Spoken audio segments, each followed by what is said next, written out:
Thank you so much for all your teachings. I really feel the presence of Abraham and more continuing to receive guidance from my inner being and from the more expanded version of myself. And I feel so joyful, and I just want to magnify it as much as possible. And sitting outside and going for a walk just on the break, the palpable love and bliss that I feel is so enjoyable.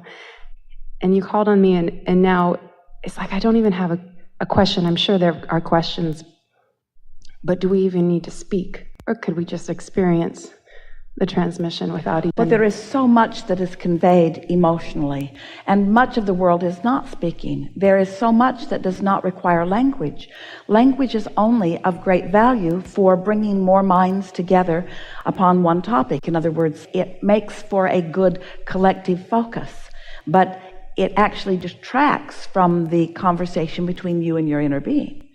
There are so many words that are being offered. This is a time in your global human evolution where you are at a tipping point, where you are engaging in so many words with so many that you are creating a desire for more individual alignment. There's a tipping point about to take place. In other words, as we're looking at you as a mass consciousness on your planet, your desire to communicate with one another has always been strong, and it has almost always come from a place of individual feeling of not enoughness. So you have been looking for validation from one another, first in your villages and so on. Now you have reached this place where you have the ability to be aware of so much of what everyone else is thinking and doing every moment that you are sort of cluttering your airwaves, not your internet airwaves. We mean your own internal vibrational airwaves, because as meditation is to alignment, Facebook is to not alignment. In other words, it's like the opposite of that quieted mind. And so what's happening with the sort of tipping of the balance or the contrast that you're living is that now more are asking for that. Solitude isn't the right word. Solitude, humans translate as loneliness. We don't mean solitude. We mean oneness. We mean alignment. We mean being in the vibrational attitude of that broader perspective, so that you hold then the attitude of that broader perspective. And when you find that place, you find yourself in a happily, very comfortable, wordless place, because the words fall far short. It's sort of like the difference between seeing a picture that someone has painted and asking someone to describe it to you. It's sort of the difference between watching a movie or listening to the soundtrack of the movie. In other words, there is so much more that life can show you. And we're not trying to talk you out of your words. But your question is asking, it is a representation of what so much of the world is reaching for, which is alignment. That's what you're seeking. So you've been looking for alignment through validation from others. Am I pretty? Do you like the way I look? Do you like the way I'm dressed? Do you like the way I'm living? Do you like the car I'm driving? Do I fit in this way and in this way and in this way? And humans want to call that a sort of superficial approach to life. And yet almost everyone is getting most of their feeling about themselves as it is being translated back from someone else. And so it's a distorted point of view that you're getting back. It's a distorted feedback that you're getting back. Where now what you're hungering for, what you're yearning for, and we are blessing the internet and Facebook and all of your interaction for this desire that is being so powerfully born within so many of you. You're hungering for your alignment with Source. You are hungering for that broader perspective. And you are not just hungering for it, you're finding it. And so that's why a feeling of alignment, of attunement, a feeling of love, a feeling of well-being, it's that stability that you're reaching for. And then once you find that, and then you move out, then you can begin conveying what you're feeling. We're not trying to talk you out of words. We are an example of someone who is standing before you, knowing you, loving you, knowing you completely, loving you completely. But it would be a far lesser experience if Esther was just standing here allowing us to look at you. Because some of you are in the receptive mode where you could hear what we mean. And certainly, if we spent time together, you would feel the love that we feel for you. But isn't it nice that in this alignment, Esther is able to find words that also convey that? And so that's what you're reaching for. You're reaching for alignment first, and then everything else that you want will follow that. Helpful? Yes. Something more? I would love to talk about music a little bit. I'm a musician, and I created this consciously 4 or 5 years ago with Abraham techniques, and really meditating with Abraham and meditating every day and dreaming up what it would feel like to be performing. And I've written several songs since then, and I had probably the biggest gig I've ever had last night, and I've only played probably 4 or 5 gigs all year, something around that. And I've been thinking about how to get to the next potential with my voice. I had a dream last night where I actually experienced God and my interpretation of what God was in the dream come through me, and I could feel it in my throat, in my voice. And I notice I'm sitting back there and I can feel this tingling in my voice, and I'm passionate about what's possible, what's the next level of potential for me singing and clearly communicating with people and being a divine channel. And here's the thing that you want to know for sure, that if what you're living can produce within you a desire for something. In other words, as you're saying, what's next for my voice, that's different than saying, this I seek for my voice. Saying what's next is sort of allowing the vortex that you've already created, and there's plenty there.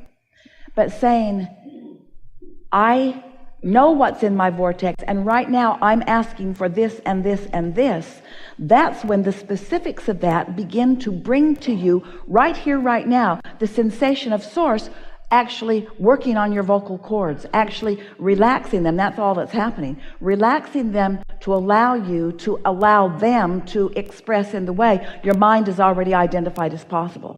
That makes perfect sense to you, doesn't it? And we want to go back to this because we've been talking a lot about step 1, step 2, step 3, get into the allowing mode, allow what's in your vortex to be inspired to you. We've talked to you about that until you're almost at the point where you're wondering, am I supposed to think about anything I want anymore? Because we never talk about goal setting because you've already done the asking. We're talking about aligning with what you've asked for.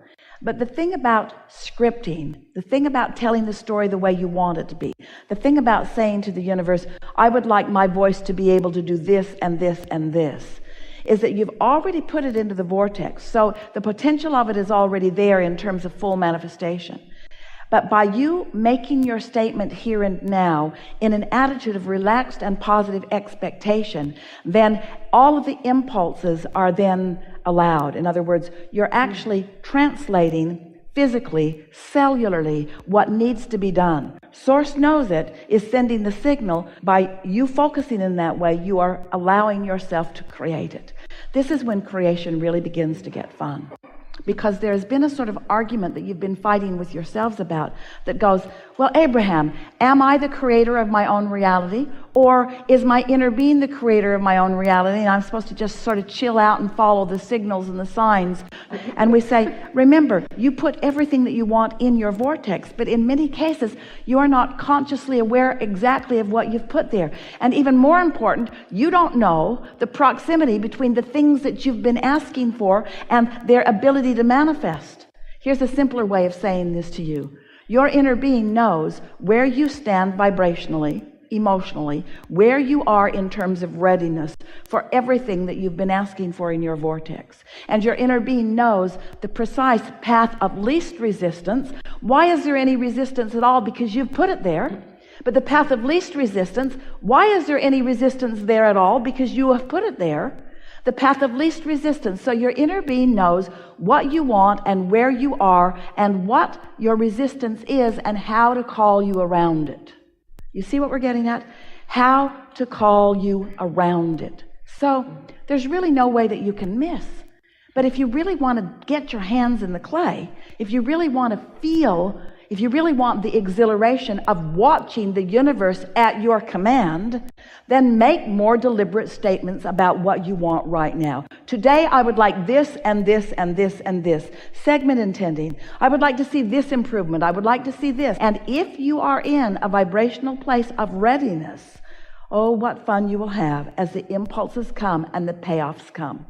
Things as specific and dramatic as buying a lottery ticket that is a winner.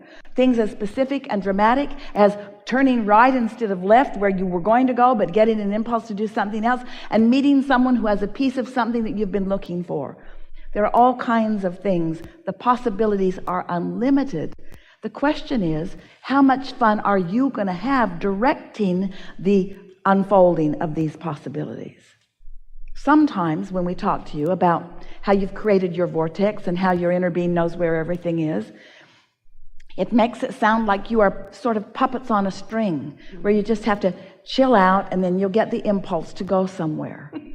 But when you are understanding that you get to continue to make your statements of desire and that the universe has the ability to deliver the answers and the goods moment by moment, that's what we were describing earlier. That's how life is supposed to feel to you. You're powerful creators, and it is only fun when you are powerfully creating. Limpness was before. Empowerment is now. Lackadaisical was before. Deliberateness is now. Action was before. Utilizing the energy that creates worlds is now.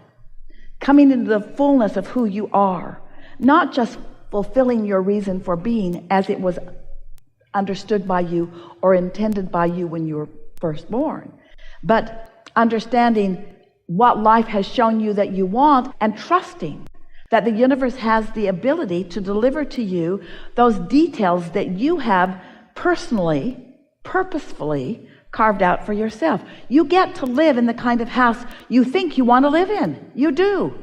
You get to drive what you want to drive. You get to have the relationships that you want to have. You get to have it all. You get to choose it. And choosing it is most of it. That's the thing that we really want you to hear. Sifting through the today contrast is the new choosing of it, you see. There's enough in your vortex to keep you busy for 20 or 30 lifetimes. But what you're putting in there now, the things that you're choosing now, they have the potential of yielding to you sooner. Now hear this. We have not said this to you before. You're going to like this. So you've been kicking around for a long time. Yes, yes, yes. And you've been sifting through the data and you have put lots of things in your vortex. And you have established a relationship with those things that you have put in your vortex. You have an expectation about them. Are you following us? They've been there and they haven't manifested. They've been there and they haven't manifested. And they've been there and they haven't manifested. But the things you decide today that you put there, you don't have those patterns of resistance all built up around those.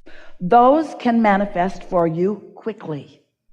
So the more things that you say today that you want, the more things that you say, hey, I never thought about this before, but wouldn't this be fun? Wouldn't this be nice? Because you don't have this big boatload of resistance that you've been dragging around about it, it will show up today or tomorrow. And it'll make you feel way powerful. So that's sort of what we're feeling from you. A desire to make more deliberate statements about what you now want from where you are in this attitude or trust that it's going to come about and it's going to come about quickly. And then if you want to, usually you don't, you can go back and clean up by bringing all those things that you've been dragging around as unfulfilled desires for a while. But you know what we've noticed about your unfulfilled desires? Most of them aren't worth fulfilling. Because if you really cared about them, you'd have kept them active. And if you really cared about them, you'd have lined up with them. If you really cared about them, then it happened. So if you've got a bunch of unfulfilled desires, write them off like a bad debt. I'm forgiving this debt to the universe. I'm no longer going to focus upon, because one day can give you enough things that you care about to keep you busy for the next month or 2 or 3 or 4. The universe is ripe and ready to yield to you. It is. Enough? Absolutely. I'm ready. Thank you.